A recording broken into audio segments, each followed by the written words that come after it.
Welcome back. Now, in our continuing series on Kenyans defying odds abroad, we focus in on a woman who has broken into the Swiss political scene and is making waves. Well, beyond being an activist and filmmaker, Yvonne Apiyo Brändle-Amolo is a Social Democratic Party Parliamentarian in Switzerland. She has used her platform to challenge racial stereotypes against immigrants in Switzerland and wider Europe. She joins me now in studio. Thank you so much for coming in. Thank you so much for the invite, Vicky. No, absolutely. I guess we can begin with how you got to Switzerland and just what that experience was like in terms of the immigration system. Actually, how I got to Switzerland is a very simple story. I did what every normal person does. I fell in love with a Swiss man. I fell in love with him here. Yeah.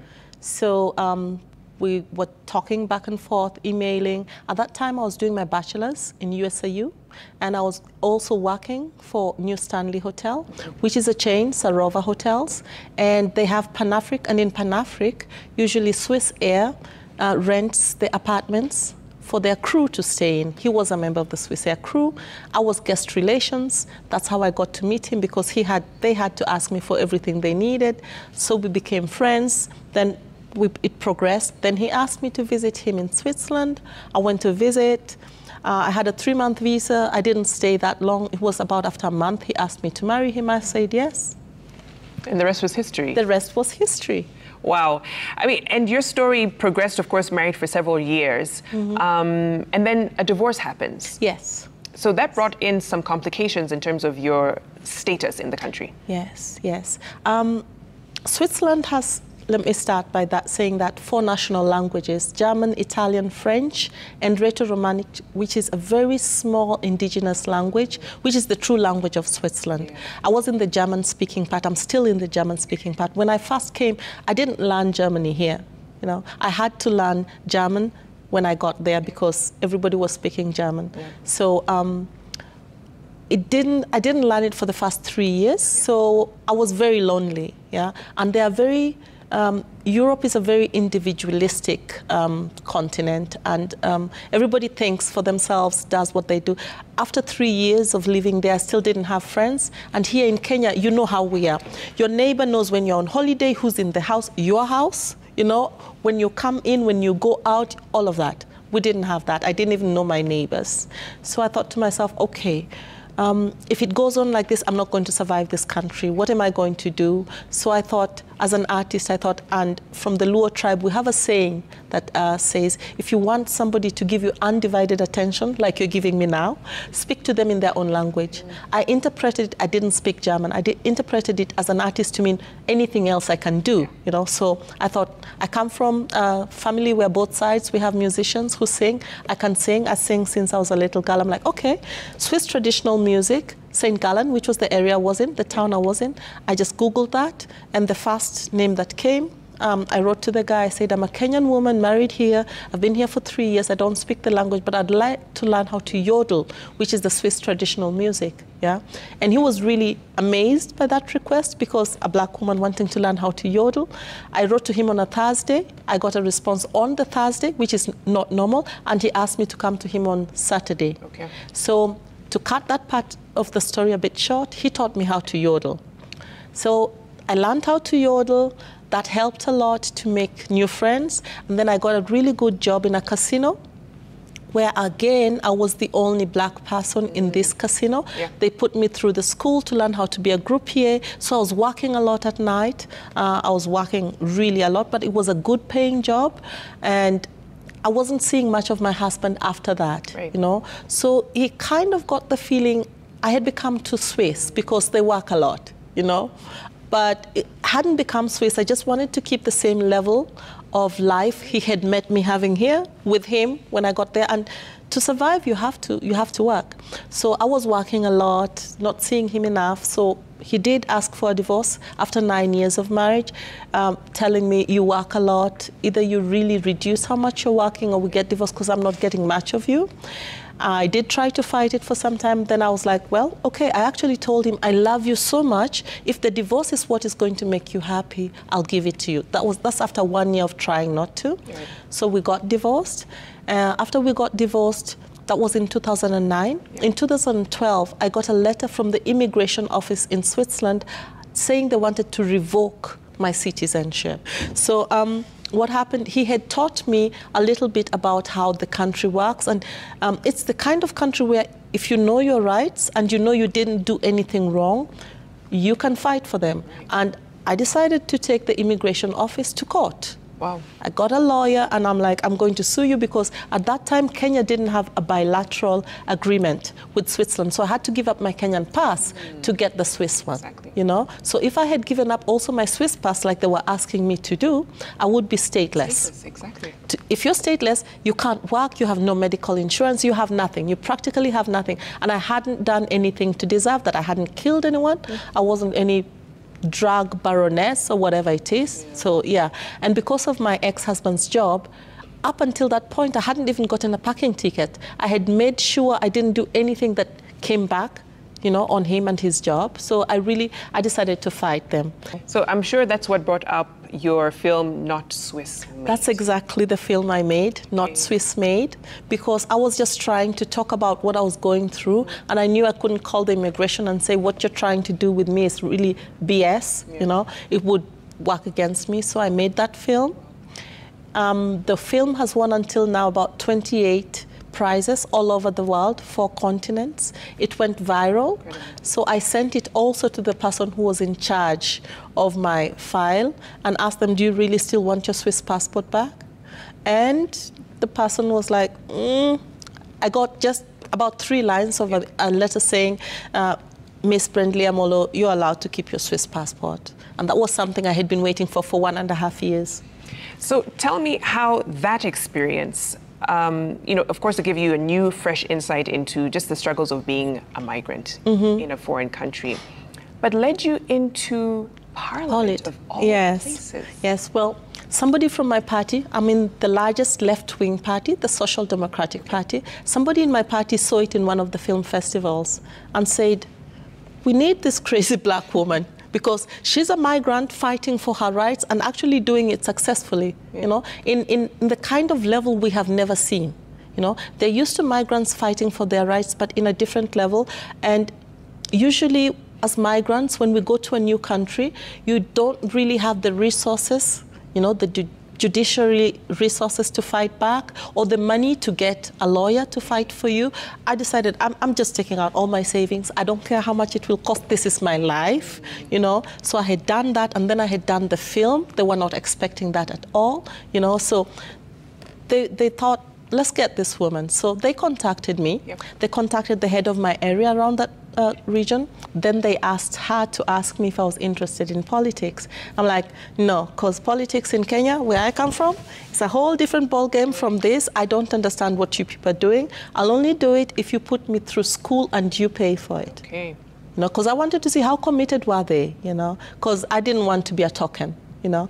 So they're like, yeah, we'll put you through school. And they put me through school. They paid for it. And they're like, and if you decide, and that was one of my conditions, I said, if I decide after school that's not what I want to do, I'm not paying you back.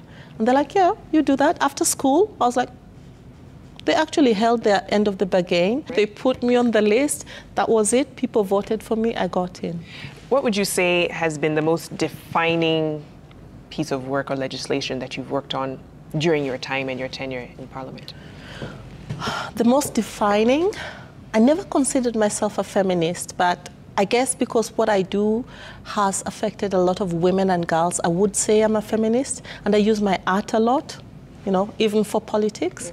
I would say my most defining was when I wrote an initiative that demanded that women, the number of women that we had in my area, be increased, women in military, women in the police, and women in the fire force, be increased to 30%, because we are 50% of the population, and in the area I am in, we are also 50% migrants. Right. Yeah, so I demanded for that.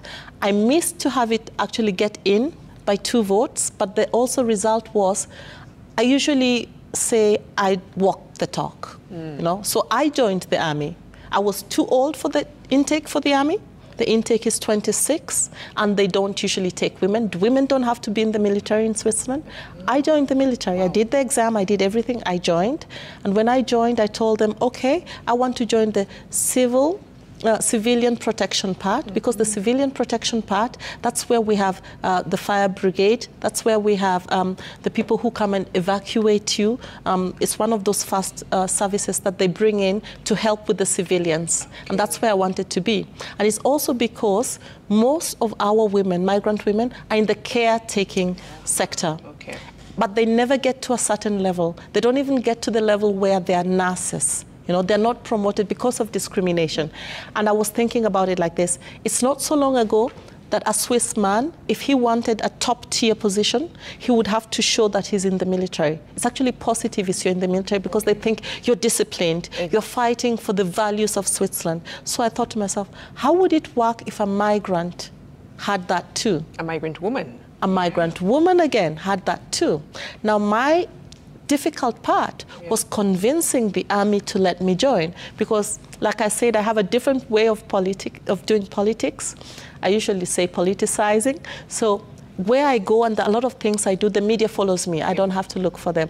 So the army thought, oh, you just want to bring the media in here and show them what we do. You want to make us look bad. So I had to find a commander who was willing to listen to my story. He did, but even that didn't make it easy. Yeah. So in Switzerland, we have 7, I would call them prime ministers. They're federal councils, like 7. We don't have a president. We have 7 people who are in charge of Switzerland. Each has a allocated department. So I had to write to the head of the military, who happens to be a woman, and tell her, you want migrants to join the military? You will not get them unless you go through me. Because at that time, I was the president of the migrant section in my area. I said, you will not get them, because why would a migrant join the army? But if I, a migrant woman, joins the army, every time you are interested in a migrant, I tell them, hey, look, nothing will happen to you. I'm here to protect you. Something goes wrong, call me, I'll sort it out, you know. So then she wrote to her people and said, make sure she gets what she wants, let her in the army. So I did that. It wasn't easy. I'm still in the military, I'm still there. But I have been able to convince at least 12 women to join successfully, and they have gotten promotions at work. So it actually works. So I would say that. You're also president of the European Minority Parliamentary Caucus. Yes. And Parliamentarians Caucus, I beg your pardon. It's something you started in May, and we were talking about this during the break. Yes. But it has grown incredibly to many other countries in Europe. Oh, yeah. Tell me about what necessitated starting that particular body. Okay. It's very lonely as a black woman in politics, not just in Switzerland, in Europe, you know. Already just being a black woman in high positions is bad. Now, being a black woman trying to convince a predominantly white society that you have laws which they should pass, that they should listen to you, that you should change their regulations is really hard. I face a lot of pushback, a lot of discrimination. And I thought to myself at some point, yes, I would like to climb higher in my political career, but I have time.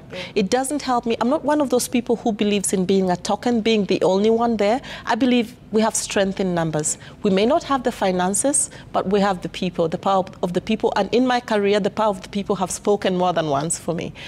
So I thought I would like to come together, because I know other politicians, not only of African descent, but who are actually representing minorities like the Roma community, the Jewish community, Palestinian community, all of that, black Jews and all of that. So I said, I'm going to form a group, because they have a caucus in the States, a black parliamentarian caucus. They have a caucus in Canada, also a black parliamentarian caucus. We don't have caucuses in Europe. I'm like, I'm going to form a caucus where I'm going to bring together minority parliamentarians so we can exchange ideas, exchange initiatives, support each other, empower each other. So that's how this idea came up. I launched it in May at the UN during one of the conferences for one of these groups that I was talking about, the working group of experts of people of African descent, and it seems to have exploded. 15 parliamentarians from Kenya. Wow. They came to Switzerland in Geneva at that time. They did a crash course with me on negotiating skills, because I told them, this is what I can give you for now. Usually when the global south and the global north get to the table, Yeah? The parliamentarians from the Global South usually don't really have the negotiating skills because they don't understand the lingo at that time, even the unspoken one, right. You know, the codes they don't understand. So sometimes they think they're getting something and last minute before signing papers, they see it was actually a no. So I wanted to teach them those negotiating skills, those paralinguistic skills, and that is what we did. It was amazing. And then I thought, yeah, I can actually work with Africa. I'm glad. But then the US also called me. I met the Black Parliamentary Caucus in September. They're interested, and we have signed an MOU with them to work together. Canadian Black Caucus as well. And now I also am here in Kenya because I have the opportunity to sign an MOU with the Kenyan Parliament as well. Incredible. To do that because they're willing to work again with me. So we want to have it something that is regulated. Yeah. So it's not going to be European anymore. It's just exploded, and I'm happy it has. No, incredible. That's all the time we have, Honorable Brändle-Amolo, but incredible story, and I'm really wishing you all the very best. Thank you. Have you gotten your Kenyan citizenship back? I'm working on it. Okay, because you need to be flying that Kenyan flag high as well. I know, I want to. I want to. I'm really working on it, and I know this time round I'll go with it. Fantastic. I'll go back with it, yes. Thank you. Thank you so much for coming in, and all the best once again. Thank you for the invite. Great, great. Yes. On that note, let's take a short break here on Citizen Weekend. Much more ahead.